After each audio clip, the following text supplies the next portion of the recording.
حضرت عمر جب ایمان نہیں لائے تھے، ٹھیک ہے، 39 مسلمان ہیں اور حضرت عمر ابھی ایمان نہیں لائے. حضرت عمر نے تلوار لی اور تلوار لے کر کہیں جا رہے ہیں.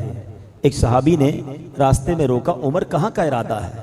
کہتے مسلمانوں کے نبی کو معاذ اللہ شہید کرنا ہے، اللہ کے رسول کو شہید کرنے کا ارادہ ہے.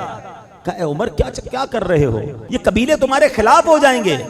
بڑے جلال والے تھے، بڑا انداز تھا حضرت عمر کا. کہتا لگتا ہے تم بھی مسلمان ہو گئے ہو، مجھے ڈرا رہے ہو، مجھے روک رہے ہو، تم بھی ایمان لے آئے ہو لگتا ہے. انہوں نے کہا ہاں میں بھی ایمان لے آیا ہوں، مگر میں تمہیں اس سے بڑھ کر بات بتاؤں، غصہ بعد میں ہونا، اپنے گھر جاؤ، تمہاری بہن اور تمہارے بہنوئی بھی ایمان لے آئے. جیسے ہی گھر میں گئے تو گھر کے باہر سے کچھ پڑھنے کی آواز آئی. بہن اور بہنوئی قرآن پڑھ رہے تھے. حضرت خباب رضی اللہ عنہ ان دونوں کو قرآن پڑھا رہے تھے. چھپ چھپ کے سارا معاملہ ہو رہا تھا. جیسے حضرت عمر کے آنے کی اطلاع ملی تو حضرت خباب پیچھے چھپ گئے اور اندر گئے. تو جاتی حضرت عمر نے کہا بتاؤ تم لوگ کیا پڑھ رہے تھے؟ جب غصہ کیا آپ نے تو انہوں نے کہا کہ ہم قرآن پڑھ رہے تھے. تم ایمان لے آئے ہو؟ کہا ہم ایمان لے آئے. حضرت عمر نے اپنے بہنوئی پر حملہ کر دیا، لہو لہان کر دیا. بہن نے کہا کہ تم اسے کیوں مارتے ہو؟ میں بھی ایمان لے آئی ہوں اور اللہ ایک ہے میں کہتی ہوں، اشہد ان لا الہ الا اللہ واشہد ان محمد رسول اللہ.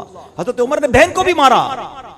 مگر جب دیکھا کہ یہ لوگ کمال کا ایمان ہے کہ میرے غصے کے باوجود یہ چینج نہیں ہو رہے، جب غصہ ٹھنڈا ہوا تک بتاؤ تو تم پڑھ کیا رہے تھے؟ تو بہن بھی کیسی بہن ہے کہ تم اللہ کے کلام کو ایسے نہیں پڑھ سکتے، پہلے تمہیں غسل کرنا ہوگا یا وضو کرنا ہوگا. میرے رب کے کلام کو پاک لوگ ہاتھ لگا سکتے ہیں. اب تلاوت قرآن ہوتی ہے، آئے ہائے قرآن کا ایک ایک لفظ نور بن کر حضرت عمر کے دل میں داخل ہو رہا ہے. اب کیا ہوا؟ کہ مجھے اپنے نبی پاک کے پاس جانا ہے. بہن خوش ہوئی، بہنوئی خوش ہوئے، آپ کو لے کر آئے نبی پاک کے پاس. تو حضرت عمر آئے، دروازے پر دستک دی، اندر صحابہ موجود ہیں. کسی نے دروازہ تھوڑا سا کھول کے دیکھا تو حضرت عمر تھے. تو صحابہ نے کہا حضرت عمر آئے. اس وقت تو مسلمان نہیں ہوئے تھے. اندر جتنے صحابہ تھے سب گھبرا گئے کہ عمر آئے حملہ کرنے. تو حضرت حمزہ شیر خدا، حضرت حمزہ کی کیا شان ہے، نبی پاک کے مبارک چچا، وہ ایمان لے آئے تھے. انہوں نے کہا عمر کو آنے دو، اچھے ارادے سے آیا تو ٹھیک ہے، ورنہ عمر ہی کی تلوار ہوگی، اسی کا سر ہوگا. آپ بھی شیر خدا تھے. جیسے ہی دروازہ کھولا حضرت عمر سامنے ہے. نبی پاک نے گریبان کے قریب پکڑ لیا کہ عمر کب تک لڑتے رہو گے، کب ایمان لاؤ گے؟ کیا جب تک رب تمہاری مذمت میں قرآن کی آیت نازل نہیں کرے گا جب تک لڑو گے مجھ سے؟ روایت کا خلاصہ ہے. حضرت عمر نے جب یہ سنا پھر نبی پاک نے دعا کی، اللہ یہ عمر ہے اس کو ایمان کی دولت عطا کر دے.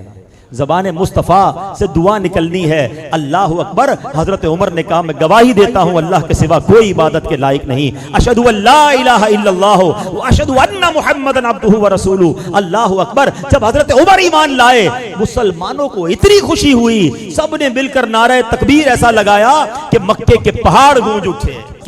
کہ حضرت عمر کے ایمان لانے کے بعد جو مسلمانوں کا حوصلہ بڑھا. آپ کو متمم الاربعین کہا جاتا ہے، آپ 40ویں ہیں، 40 کا عدد پورا کرنے والے حضرت عمر ہیں. اور سنو اس کے بعد کیا ہوا؟ حضرت خباب پتہ ہے کیا کہتے ہیں؟ تھوڑے دن پہلے ہی نبی پاک نے دعا کی تھی کہ اللہ عمر بن خطاب یا عمر بن حشام کے ذریعے کسی ایک کو ایمان کی دولت عطا کر کے اسلام کو عزت عطا فرما. نبی پاک نے 2 عمر میں سے کسی ایک عمر کو مانگا تھا. عمر بن حشام پتہ ہے کون ہے؟ ابو جہل. اور عمر بن خطاب یہ ہے. اللہ کی بارگاہ میں دعا کی تھی اے اللہ ایک دے دے اور اس سے اسلام کو عزت مل جائے. ذرا سوچو حضرت عمر وہ ہیں کہ جن کے سبب اسلام کو عزت ملی ہے. میں اور آپ ایمان لائے ہمیں عزت اسلام کی وجہ سے ملی ہے، مگر حضرت عمر وہ ہیں کہ جب سے آپ ایمان لائے آپ کے ایمان لانے کے بعد اسلام کی عزت میں اضافہ ہوا ہے.